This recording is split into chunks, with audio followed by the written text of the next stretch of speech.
Hello, here we are again on a Smart City interview, and today I have the pleasure to have with me Professor Theresa Pardo. Theresa has been on the field of research of technology for governance for many years, and later on she will have the opportunity to talk a little bit more about what she has been doing. First, I want to ask you to subscribe to our channel so you can get our news.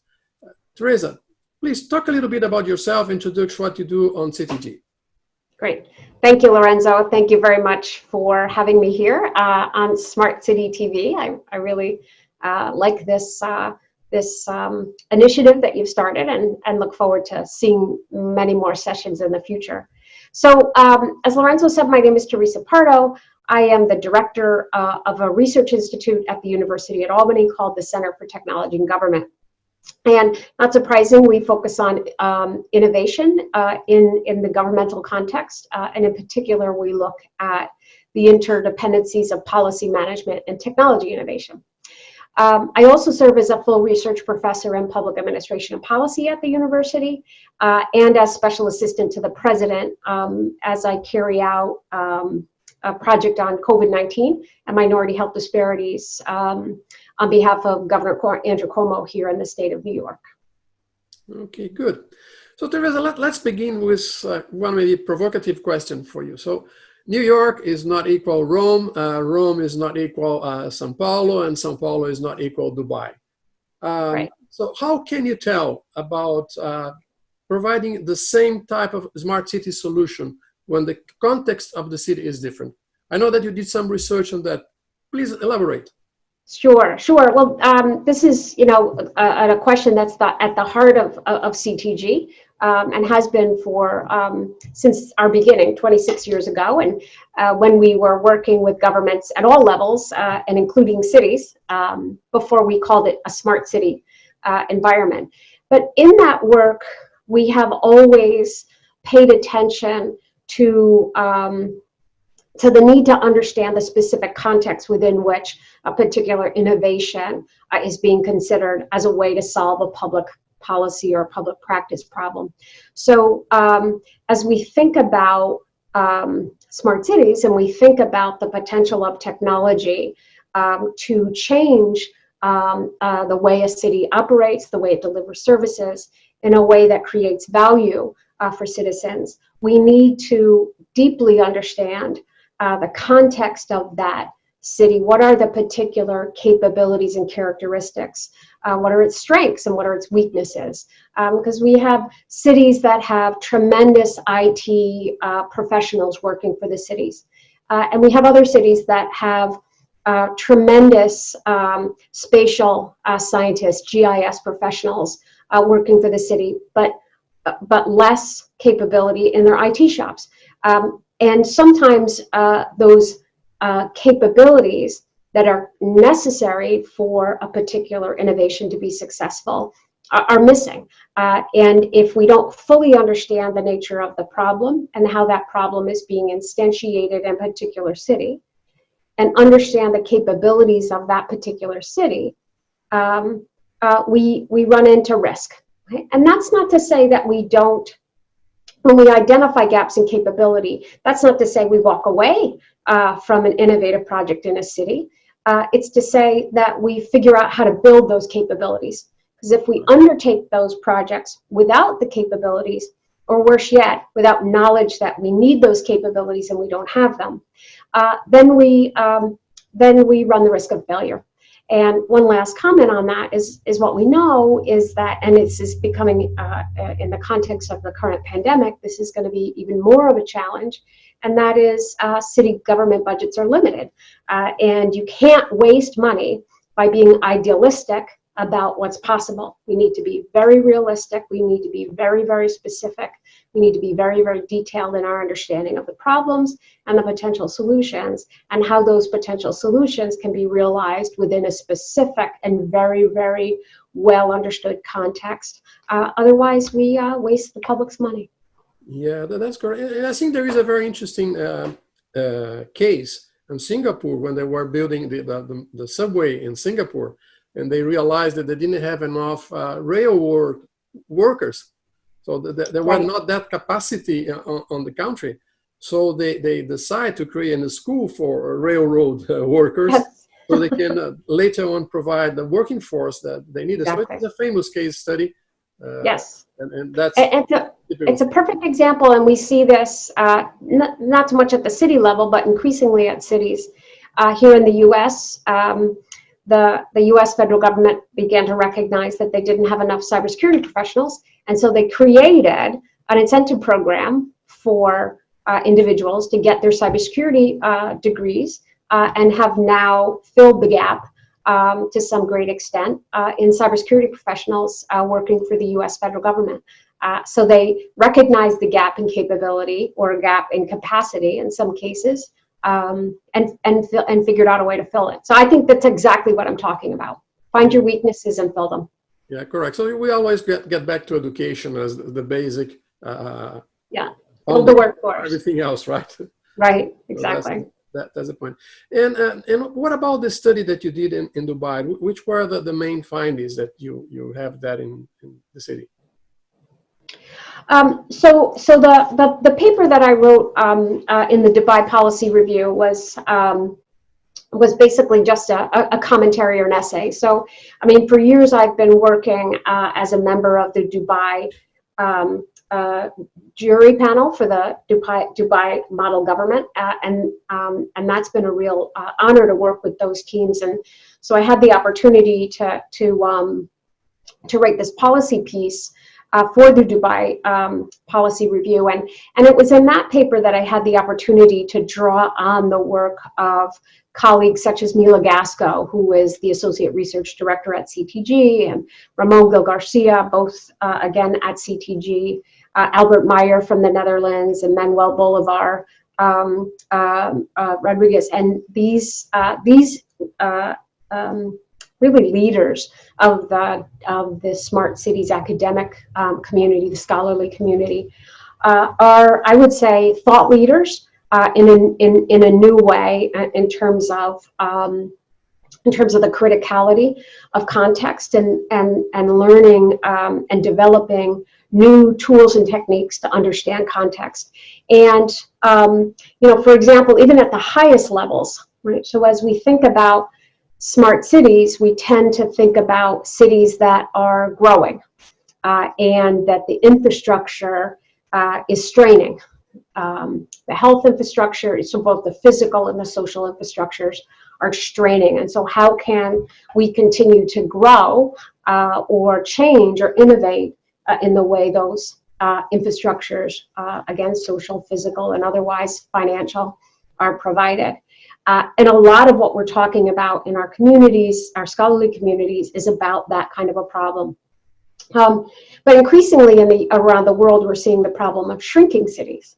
And there are shrinking city phenomena in China, in the US, in Central Europe, certainly in Europe proper.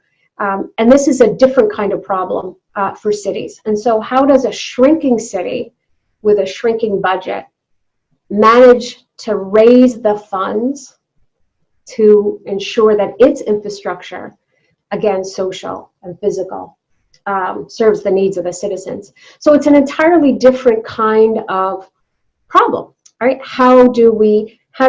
We have fewer people, so we have less money, but we have more infrastructure than we need, social, physical, etc., as opposed to the growing cities. And so how do we think about those differences? And so that's the difference in terms of context at its highest level and maybe in its most visible way. Yeah. So we need different and new ways to think about context. Yeah, indeed. I was speaking recently to Jorge Saraiva from the EU Policy Labs, City Policy Labs, and they are really working on the case of not smart. They say it's not smart city, it's a small city. That's the new trend.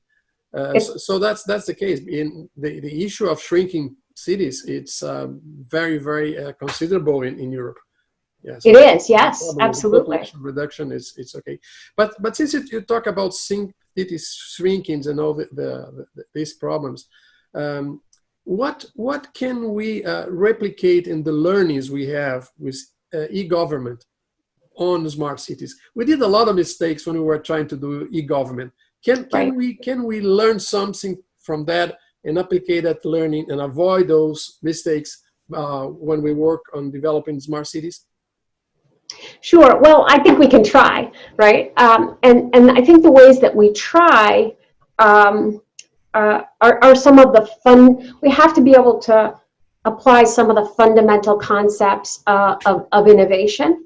And at CTG, that means spending 80% of our time trying to understand the problem in the problem context, exploring potential solutions and the sustainability of different solutions or different solution strategies. And I think that there are some fundamental processes that we need to follow within the context of cities as we followed them in cities before we called them smart cities and in other levels of government as well. And I think how we, one of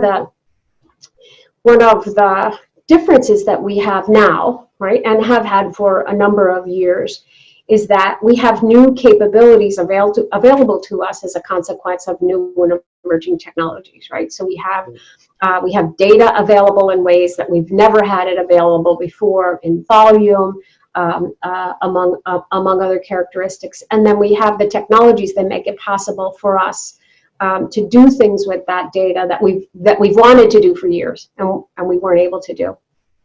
But where I'm seeing, I hate to use the word failures, but let's say a slowdown in value creation. Sort of modified success is, when we talk to a lot of cities and they're like, oh, I want to put in an IoT network and I want to put, I'm going to have sensors to do this and sensors to do that. And this will help me save money on, for example, water management, or I can increase my revenue through fines. But unfortunately, these are, at least many of the cities that I talk to, are cities that do not have in place data management capabilities, nor do they have data analytics capabilities. What they do know how to do is install a network with a set of sensors, and in theory, they can turn on those sensors and begin to collect the data. What happens when the data comes through the network and into the city is an entirely different situation. And so I see many cities seeing the opportunities for new and emerging technologies, both small and large, growing and shrinking cities, who are not prepared to think holistically about the potential of those technologies and their own capabilities to actually deliver on the potential innovations. And I think that is a problem that has existed. There's always pressure to deliver. There's rarely pressure to understand. And I think if we can bring forward the lessons that we have learned through the digital government, e-government, digital government, where we do things like the innovation labs, design thinking, prototyping.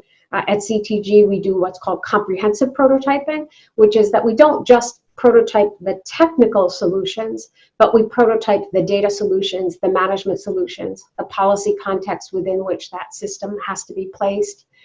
We look at what kind of hires or reallocations of workforce need to be completed or need to be approved if a particular technological innovation is going to provide value to the city.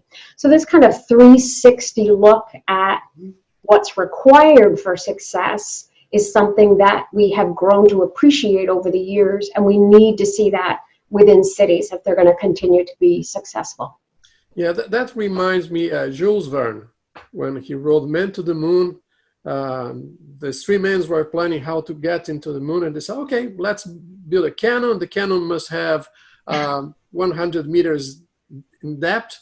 We want 5 tons of powder, and we are ready to go. Yep. So let's go. Let's go, right? Nothing about what are we going to do when we get there and how are we going to get back, right? Right. That's another issue. So that's very Yes, common. So these are the mistakes that we need to avoid for sure. right, right. And we have to understand, right? So sometimes we are victims of our own success, right? When we talk about the potentials of technology and our leadership, uh, uh, here's those stories, if you will. But I think we're getting better, both practitioners and policymakers, at telling the story in terms of the problem and the value creation, and less so in terms of the technology and the quick fix that technology is sometimes promised to provide, but rarely delivers. Yeah. Well, the process of a smart city is a long one. So it is a process. Is the journey that we have to go. Is not just Right. the destination. Right. So how can we cope the political issue that arise from having those long process that needs time to be executed, vis-a-vis the political cycle of having everything new every 4 years? What is Right. your recommendation to deal with that situation? That's a really great question, and we've been dealing with that question, as I'm sure you have throughout your career, regardless of the level of government. But in cities, one of the, I think, unique opportunities that cities have with respect to sort of sustainability of innovation over election cycles is the direct connection with citizens, right? And so national governments, county governments often are not so directly connected with the citizens in terms of direct service provision. And the opportunity that innovators in cities have to both work with members of those communities across their cities, to identify priorities, to design solutions to those priorities, or to those priority problems, design solutions to them, and then get the support of the elected officials, get the support, and then build the support for sustainability of the value that gets created from that innovation over time.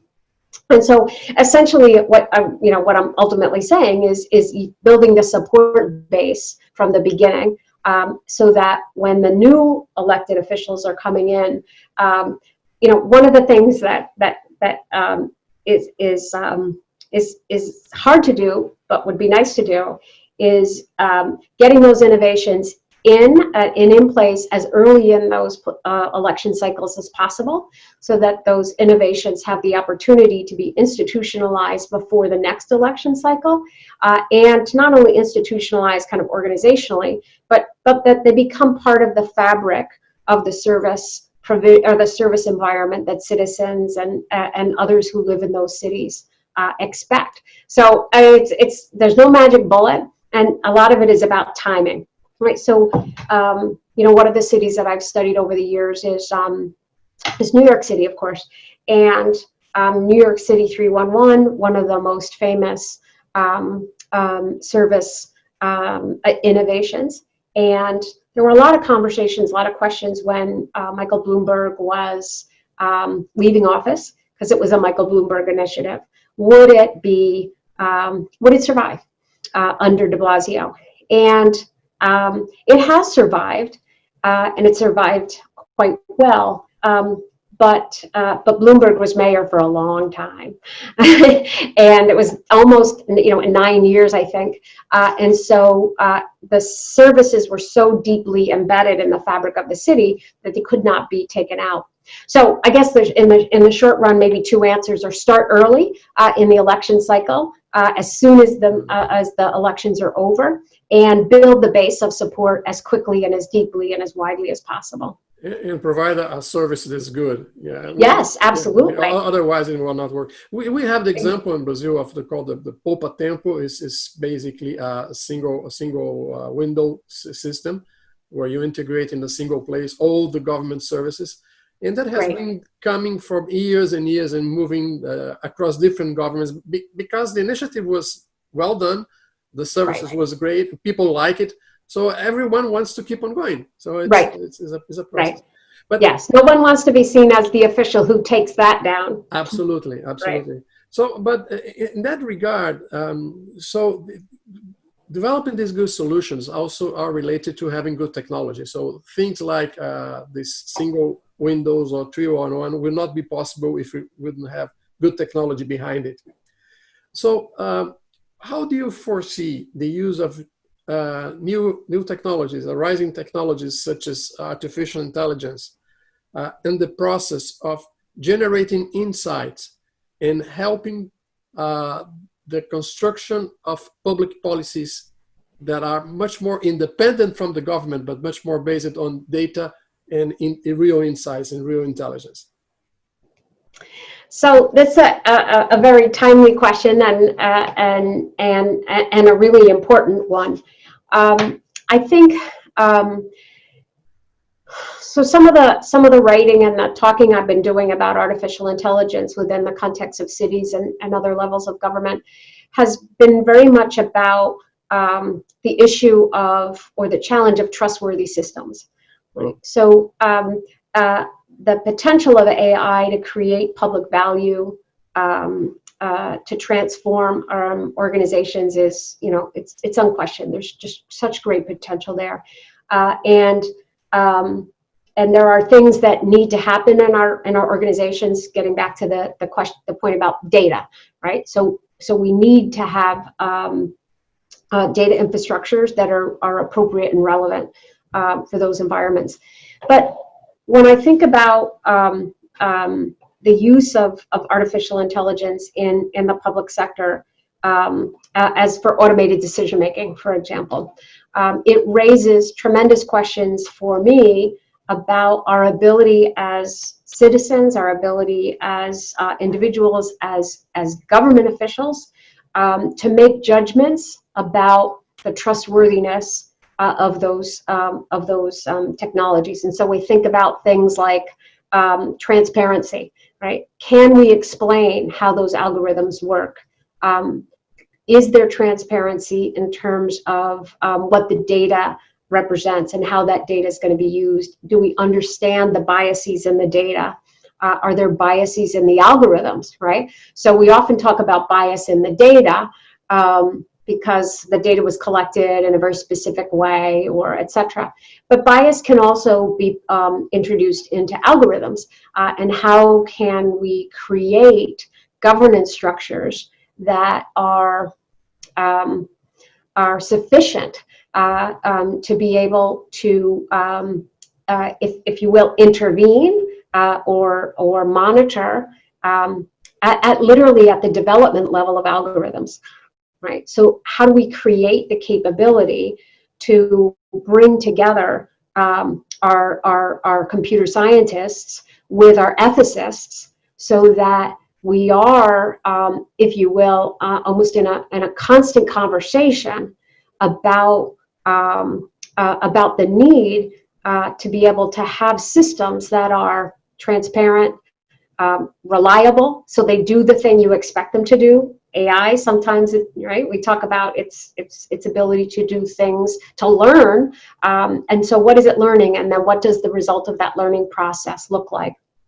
So transparency, reliability, explainability, these are all really, really critical questions for me in terms of how we think about the future of AI in the public sector and future of AI in cities.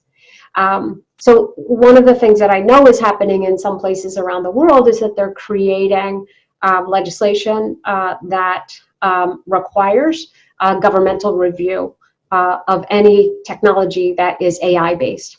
Okay, so again, go back to our workforce question, right? Who has the skills to do that oversight? Who has the skills to write those policy statements? And I think we are in great need of some workforce development across the entire spectrum of issues related to the development and use of AI in the public sector.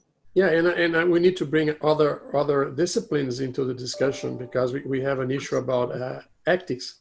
So who all these algorithms and how they're being used and making the decisions.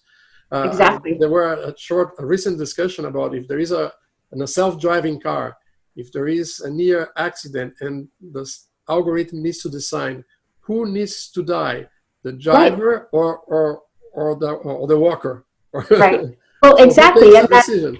exactly. And, if we think about that, we also think about liability, right? So who's liable if the car makes a choice that person A versus person B gets hit by the car? And it's a wrong choice.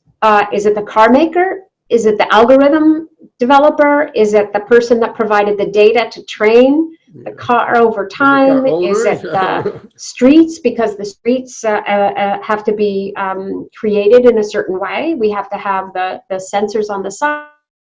Things are they, and so who's responsible? How do we decide who's responsible? Because someone has to pay. Absolutely. That's the at least that I can say here, that's the American way, right? Teresa, this is a fascinating conversation, and we keep on going and going for hours discussing these things with you. So it's unfortunately we have a limited time. We are almost there. Incredible. I always try to make the same end questions for everybody. It says, what is the recommendation for a newly elected young mayor, full of energy, willing to move the city to provide a better quality of life, all the promises that a smart city have? What will be your recommendation to this young person? So I've actually worked in that city. A number of years ago, we had a brand new mayor in a city here in New York, and his platform was to create a 21st century city. And he made some mistakes, right? One of the mistakes that he made was he didn't build a coalition of support. And he didn't really understand what the situation was in his own city. And so he went in demanding change, but the kind of change he was demanding was not, folks who were part of that city understood that that was going to be a very, very big job. And he demanded that change from them, but he didn't engage them in the design of those changes. Okay. So having a vision doesn't mean it has to be your vision, right? Creating a vision with colleagues, with people in the community, and then figuring out the extent to which that vision is realistic in that environment, and then adapting the environment, adapting the vision, adapting the environment, but doing that with the people who you are both relying on to help you make it happen, and the people that you're trying to serve. Okay. Theresa, thank you very much for your time. It was very valuable, precious for me and for people looking at this interview on the Smart City TV. Please subscribe to the channel, click on the bell to receive news. And Theresa, for sure, we are going to have another interview with you in a short time. Thank you very much. Thank you very much, Lorenzo. It's my pleasure as always. Okay, bye-bye.